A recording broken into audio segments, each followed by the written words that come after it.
So hello and welcome. The T20I world cup is going on और जहां पर हमने कुछ बेहतरीन मुकाबले देखे और पहले 11 मुकाबलों में ही 2 सुपर ओवर के मुकाबले हो गए। लेकिन अब जो मुकाबला है वो बहुत इंपॉर्टेंट मुकाबला है इंग्लैंड और नजरिए से ऑस्ट्रेलिया की, क्योंकि ये जो मुकाबला है this is the clash of the Titans, जहां पर आप देखेंगे एक तरफ मिचेल मार्श लीड करते हुए दिखाई दे रहे हैं और पैट कमिंस जो कि वर्ल्ड कप विनिंग कैप्टन है वो टीम में ही नहीं है, 11 में नहीं है। लेकिन अगर इंग्लैंड की बात करें तो इंग्लैंड भी एक सेटल्ड स्क्वाड दिखाई देता है जो कि यहाँ पर एक खरी उतरने की कोशिश करेगा अगेंस्ट ऑस्ट्रेलिया। क्योंकि अगर बात करें वर्ल्ड कप्स की तो वर्ल्ड कप में T20I में जो प्रदर्शन रहा है इंग्लैंड का ऑस्ट्रेलिया के ऊपर भारी पड़े हैं। इंग्लैंड पिछले खेले गए 7 मुकाबलों में से 5 मुकाबले जीते हैं, एक मुकाबला ऑस्ट्रेलिया के नाम रहा है। और अगर एक मुकाबले की बात करें तो वो रहा है, वो बारिश में धुल गया था मुकाबला। लेकिन अगर बात करें यहाँ पर बारबाडोस की पिच की तो पिच यहाँ पर जो है स्पिन को सपोर्ट करती है और बारबाडोस में आपने हमेशा देखा होगा कि यहाँ पर रेनी जो एक वेदर दिखाई देता है, रेनी होता है। तो आइलैंड है, जाहिर सी बात है कि यहाँ पर जो वेदर है वो अप एंड डाउन होता रहेगा।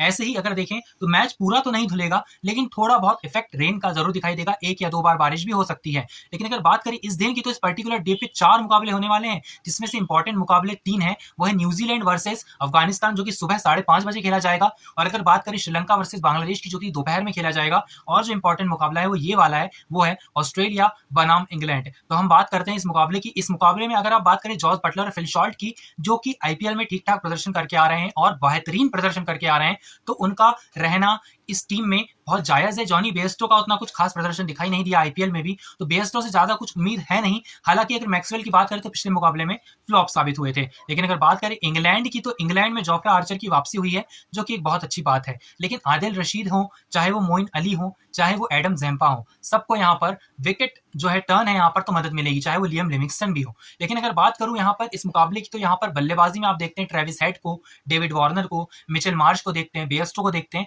लेकिन इनमें से कितने खिलाड़ी यहाँ पर प्रदर्शन करते हुए नजर आएंगे आपको, ये कहना थोड़ा मुश्किल है। क्योंकि अगर बात करें इस मुकाबले की तो यहाँ पर ये मुकाबला पूरा का पूरा Marcus Stoinis, Mitchell Marsh, David Warner और फिल शॉल्ट, जॉस बटलर और गेंदबाज जो कि मिचेल स्टार्क होंगे या फिर हेजलवुड खेलेंगे और आदिल रशीद, मोइन अली, इन पर डिपेंड करेगा। लेकिन अगर बात करें बल्लेबाजी की तो मुझे ज्यादातर रन बनते हुए दिखाई नहीं दे रहे हैं, चाहे भी आपकी कितनी भी पावर हिटिंग हो।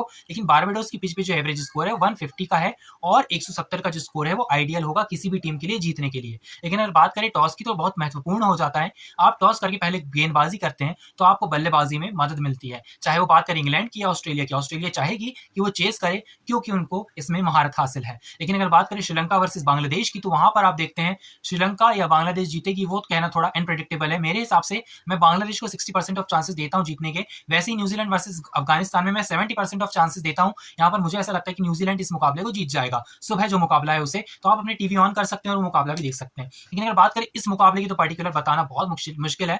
इस 50-50, but I think my gut feeling says that Australia will win it. क्योंकि जो रिसेंट परफॉर्मेंसेस है ना, जॉस बटलर को देख लीजिए आप या फिर फिल शॉल्ट को देख लीजिए, उसके बाद आपको कौन दिखाई देता है? ज्यादा कोई दिखाई नहीं देता। लिविंगस्टन भी बहुत बेकार प्रदर्शन करके आ रहा है आईपीएल में।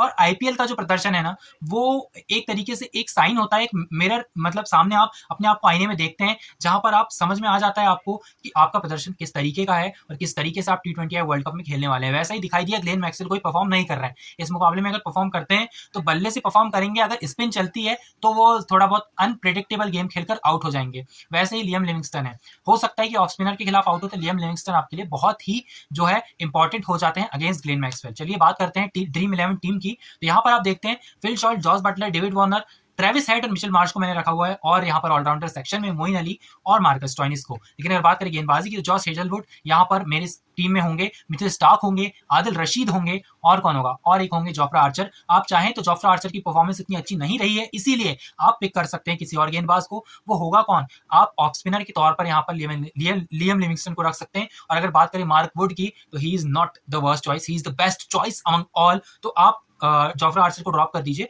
और मार्क वुड को अपनी टीम में रख सकते हैं। लेकिन अगर बात करें इस मुकाबले की तो प्रेडिक्टेबल तो नहीं है। न्यूजीलैंड वर्सेस अफगानिस्तान भी प्रेडिक्टेबल है और 50-50 है बाकी सारे मुकाबले आज के दिन के। T20I world cup is busy day, जहां पर आज हमें एक बिजी डे दिखाई देगा T20I वर्ल्ड कप में। उसके बाद हम तैयारी करेंगे इंडिया वर्सेस पाकिस्तान की, जो कि 9 जून को खेला जाएगा न्यूयॉर्क सिटी में। Thank you so much for watching. I will meet you in the next video. Till then stay tune. और यूएसए वर्सेस पाकिस्तान में जो हुआ, हम उम्मीद करेंगे कि कोई और एक अपसेट ना देखने को मिले हमें इस सीजन, क्योंकि सुपर 8 में जाने का पाकिस्तान का जो सफर है शायद अब खत्म हो चुका है। क्योंकि यूएसए लगातार 2 मैच जीतकर यहाँ पर अपने 6 पॉइंट्स की दावेदारी पक्की करते हुए दिखाई देती है भारत के साथ। Thank you so much for watching. I will meet you in the next